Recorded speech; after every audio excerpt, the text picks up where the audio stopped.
Shalom, salam sejahtera untuk kita semua. Pada kesempatan kali ini kita sama-sama akan kembali mempelajari pelajaran sekolah sahabat kita, pelajaran yang keenam di tanggal 11 Mei tahun 2024.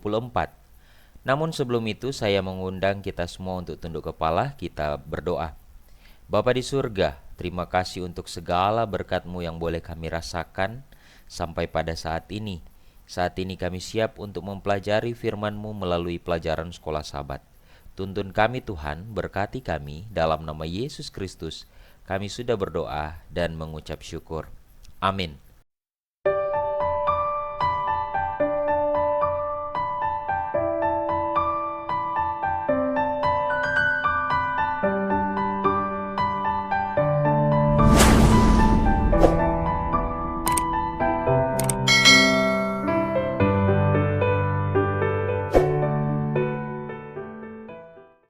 Saudara-saudaraku yang diberkati oleh Tuhan, judul pelajaran sekolah sahabat kita pada saat ini adalah Dua Saksi.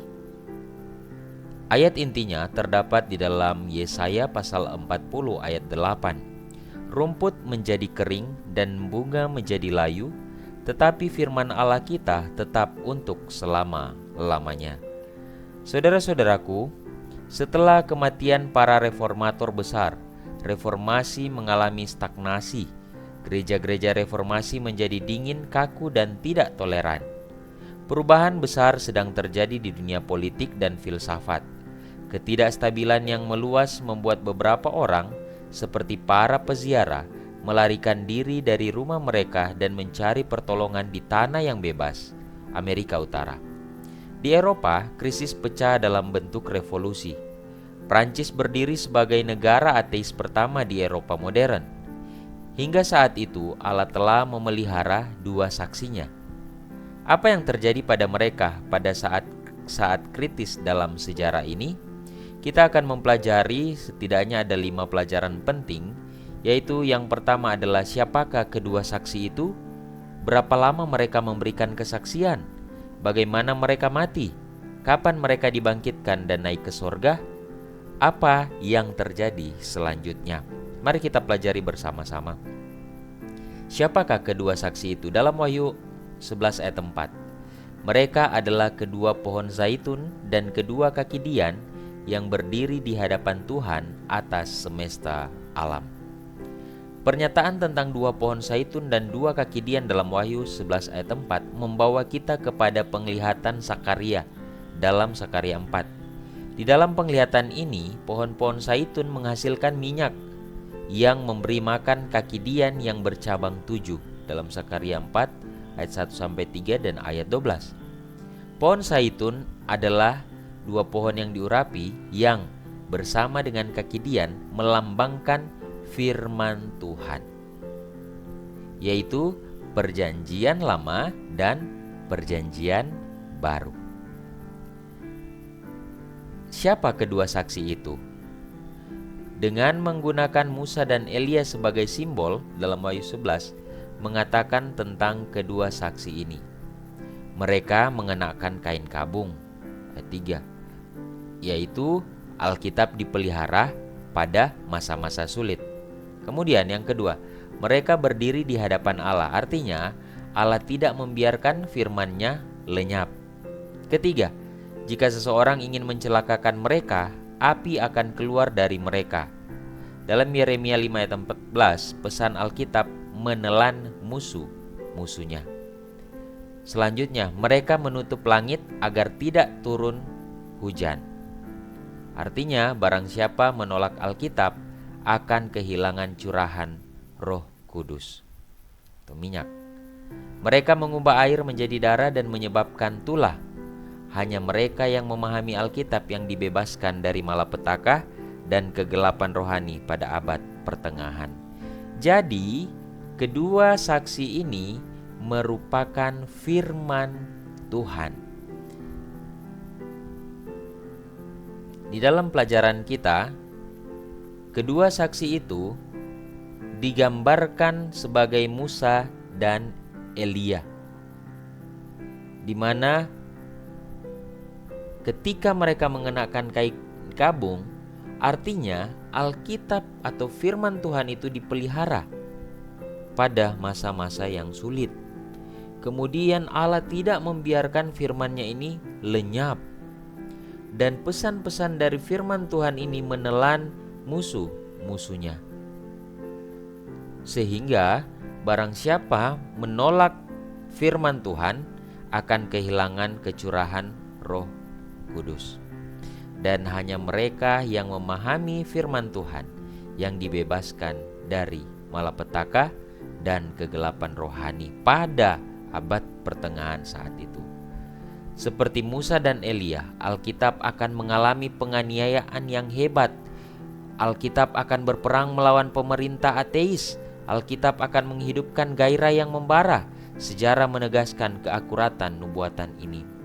Jadi, seperti Musa dan Elia, ternyata Alkitab ini mengalami penganiayaan yang hebat. Artinya apa? Pemerintah orang-orang akan mencoba untuk memusnahkan firman Tuhan, tapi itu tidak akan pernah terjadi. Buktinya, sampai saat ini firman Tuhan terus ada dengan berbagai macam versi yang dibuat agar setiap orang yang mempelajari firman Tuhan boleh dapat mengerti. Saudara-saudaraku, berapa lama mereka memberikan kesaksian? Wahyu 11 ayat 3, dan aku akan memberi tugas kepada 2 saksiku, supaya mereka bernubuat sambil berkabung selama 1260 hari lamanya. Wahyu pasal 11 dimulai dengan sebuah penglihatan tentang bait suci surgawi, dan mereka yang menyembah di depan mezbah ukupan. Pengadilan tempat suci surgawi adalah bumi, di mana bangsa-bangsa lain, orang-orang yang tidak percaya, menginjak-injak kota kudus, umat Allah selama 42 bulan. Pada waktu itu, firman Allah akan mengenakan kain kabung. Penderitaan yang luar biasa, 42 bulan dikali 30 hari nubuatan, sama dengan 1260 hari dalam nubuatan. 1260 tahun. Jadi dalam periode masa ini, firman Allah akan mengenakan kain kabung dan akan mengalami penderitaan yang luar biasa, di mana segala sesuatunya orang-orang pemerintah akan mencoba untuk menyingkirkan. Tetapi saudara-saudaraku, sejak tahun 538 gereja Roma secara perlahan-lahan mulai memaksakan tradisinya di atas firman Tuhan, lebih meninggikan tradisi dibandingkan firman Tuhan, sampai pada titik melarang pembacaan Alkitab dan bayangkan, menghukum mati mereka yang memilikinya, membacanya atau hidup sesuai dengan keyakinan yang tertulis di dalam firman Tuhan. Mereka melarang, gereja pada saat itu melarang dan lebih mentaati, meninggikan tradisi mereka dibandingkan mengikuti firman Tuhan. Menjelang akhir periode ini, para reformator memberikan ketenangan sesaat terhadap penganiayaan ini. Banyak yang dimenangkan dan lain sebagainya. Bagaimana mereka mati? Wahyu 11 ayat 7. Dan apabila mereka telah menyelesaikan kesaksian mereka, maka binatang yang muncul dari jurang maut akan memerangi mereka dan mengalahkan serta membunuh mereka.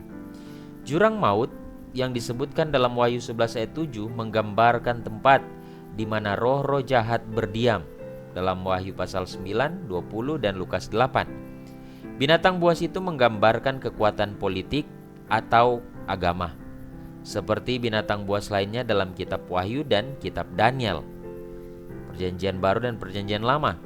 Kekuatan apa yang muncul pada akhir 1260 tahun, yaitu sekitar tahun 1798? Ini dia, Revolusi Prancis yang dimulai pada tahun 1789 memunculkan apa yang disebut pemerintahan dengan teror.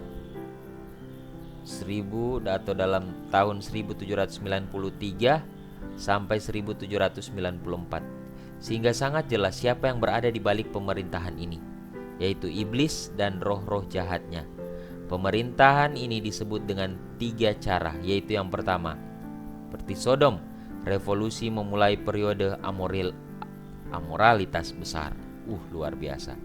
Seperti Mesir, pemerintahan ateis dalam Keluaran 5 ayat 2. Meskipun mereka tidak keberatan menyembah Dewi Akal. Jadi walaupun mereka mengatakan mereka ateis, tapi sebenarnya mereka menyembah Dewi Akal ya, lebih mementingkan apa yang ada di pikiran mereka, kemauan mereka. Dan kemudian yang ketiga digambarkan sebagai di mana Yesus disalibkan. Pengorbanan Yesus akan ditolak. Ini dia. Selama periode ini, agama dihapuskan dan Alkitab dilarang dan dibakar. Bayangkan saudara-saudaraku, pada zaman itu Alkitab dilarang dan dibakar. Saat ini kita masing-masing memiliki Alkitab firman Tuhan. Tapi yang menjadi masalah saat ini adalah kita sendiri yang tidak mau mempelajari Alkitab itu. Bayangkan di zaman itu orang-orang mau membaca, mau mempelajari, tapi Alkitab itu dibakar, dilarang sama sekali, tidak boleh ada. Jika ada, maka akan dihukum dan lain sebagainya. Saudara-saudaraku, betapa penting mempelajari akan firman Tuhan. Dalam The Great Controversy, kekuatan ateis yang berkuasa di Prancis selama revolusi dan pemerintahan penuh teror telah mengobarkan perang melawan Tuhan dan firman-Nya yang suci yang belum pernah disaksikan oleh dunia. Penyembahan terhadap Tuhan dihapuskan oleh majelis negara. Alkitab dikumpulkan dan dibakar di depan umum dengan segala bentuk penghinaan. Hukum Allah diinjak-injak, lembaga-lembaga Alkitab dihapuskan, hari peristirahatan mingguan dikesampingkan. Dan sebagai gantinya, setiap hari ke-10 dikhususkan untuk bersukaria dan melakukan penghujatan. Baptisan dan perjamuan kudus dilarang, dan pengumuman-pengumuman yang ditempelkan secara mencolok di tempat-tempat pemakaman menyatakan bahwa kematian adalah tidur yang kekal. Semua itu disingkirkan, saudara-saudaraku. Betapa kejamnya pada masa itu. Itulah sebabnya saya rindu kita semua menyadari hal ini. Betapa penting untuk mempelajari firman Tuhan yang telah ada saat ini, yang bisa kita akses dimanapun dan kapanpun. Pelajari itu, saudara-saudaraku. Kapan mereka dibangkitkan dan naik ke sorga? Wahyu 11 ayat 11. 3,5 hari kemudian masuklah roh kehidupan dari Allah ke dalam mereka, sehingga mereka bangkit dan semua orang yang melihat menjadi sangat takut. Pada tanggal 26 November 1793, Paris mengeluarkan dekrit yang menghapuskan agama. Dekrit ini akhirnya dibatalkan pada tanggal 17 Juni 1797. Selama periode 3,5 tahun ini, Prancis bersukacita dan merasa senang karena telah terbebas dari tirani agama dan telah membungkam suara Alkitab dalam Wahyu 11 ayat 9-10. Mereka dalam periode itu mereka merasa, wah, akhirnya kita terbebas dari agama, dan mereka berpikir bahwa mereka telah membungkam firman Tuhan itu. Tapi saudara-saudaraku, ini hal yang luar biasa, dan Tuhan itu sangat luar biasa. Mereka berpikir bahwa firman Tuhan itu dibungkam atau telah dihancurkan. Justru firman Tuhan itu bangkit lebih kuat dari sebelumnya. Misi-misi Protestan membawa pesan Injil sampai ke ujung-ujung bumi, dan sampai hari ini ada begitu banyak Alkitab yang dicetak, yang dibagi-bagikan. Seorang yang bernama William Wilberforce mendirikan lembaga Alkitab pertama pada tahun 1804 untuk mendistribusikan Alkitab secara massal. Salinan Alkitab yang ada berlipat ganda hingga ribuan, hingga menjadi buku terlaris pertama di dunia. Saat ini penyebaran firman Tuhan tidak dapat dibendung. Alkitab telah ditempatkan oleh Tuhan dalam situasi di mana tidak ada seorang pun yang dapat menghancurkannya, saudara-saudaraku. Mereka berpikir bahwa mereka bisa membungkam isi firman Tuhan supaya tidak tersebar. Tapi kenyataannya Tuhan itu luar biasa. Ada banyak cara yang dia lakukan sehingga sampai pada saat ini ada begitu banyak Alkitab didistribusikan, dicetak dan dibagi-bagikan. Saudara-saudaraku, apa yang terjadi selanjutnya? Dalam Wahyu 11 ayat 19, maka terbukalah bait Allah di sorga, dan di dalam baitnya itu kelihatan tabut perjanjiannya, dan terjadilah kilat, bunyi gemuruh, guntur yang dahsyat, gempa bumi dan hujan es yang sangat lebat. Dari kebangkitan kedua saksi, bab terakhir dari konflik kosmik dimulai. Waktu akhir. Masa ini akan mencapai puncaknya pada kedatangan Yesus Kristus yang kedua kali, ketika semua kerajaan akan menjadi milik Yesus dan dia akan memerintah untuk selama-lamanya. Masa itu akan diawali dengan murka di antara bangsa-bangsa dan akan berakhir dengan kehancuran mereka yang membinasakan bumi. Semua peristiwa ini digambarkan dalam konteks penyembahan di sorga, yang berpuncak pada penglihatan tabut perjanjian di bait suci surgawi. Setelah tiba waktu penghakiman dalam Wahyu 11 ayat 18, standar penghakiman diperlihatkan kepada dunia. Apa itu? 10 perintah yang terdapat di dalam tabut perjanjian. Saudara-saudaraku, kita diselamatkan oleh kasih karunia Allah dengan cuma-cuma, tapi kita akan dihakimi dengan 10 perintah yang terdapat di dalam tabut perjanjian. Standar penghakiman itulah, saudara-saudaraku, kasih kepada Allah, kasih kepada manusia. Turutilah perintah Allah sebagai wujud bahwa kita menerima pengorbanan Yesus. Kita turut perintah bukan supaya kita diselamatkan, tidak. Tapi karena kita sudah diselamatkan, wujud bahwa bukti kita meyakini mengaminkan itu dengan kita menuruti perintah-perintah Allah yang tercatat di dalam firman-Nya.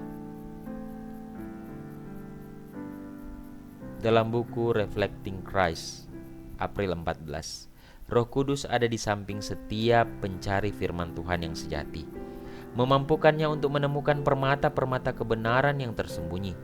Pencerahan ilahi datang ke dalam pikirannya, memberikan kebenaran kepadanya dengan suatu kepentingan yang baru dan segar. Dia dipenuhi dengan sukacita yang belum pernah dirasakan sebelumnya. Damai sejahtera Allah meliputi dirinya. Nilai kebenaran disadari tidak seperti sebelumnya. Cahaya surgawi menyinari firman, membuatnya tampak seolah-olah setiap hurufnya diwarnai dengan emas. Allah sendiri yang berbicara kepada hati, membuat firman-Nya menjadi roh dan kehidupan. Saudara-saudaraku, hari ini saya rindu mengajak kita semua untuk kembali mempelajari firman Tuhan. Lebih-lebih lagi, memfokuskan, meluangkan, memberikan waktu untuk dapat mempelajari secara khusus akan firman Tuhan. Karena ketika kita mempelajari dengan tekun firman Tuhan, maka Roh Kudus ada bersama-sama dengan kita dan akan memampukan kita untuk menemukan sesuatu hal yang sangat luar biasa dalam hidup kita. Saudara-saudaraku yang diberkati oleh Tuhan, kiranya lewat pelajaran sekolah sahabat kita pada saat ini boleh menguatkan kita semua untuk hidup lebih dekat kepada Tuhan dengan mempelajari firman Tuhan. Mari kita tunduk kepala, kita berdoa. Ya Tuhan, terima kasih untuk firman-Mu melalui pelajaran sekolah sahabat. Tuntun kami agar kami dapat mengerti, agar setiap firman ini boleh kami dapat aplikasikan dalam hidup kami.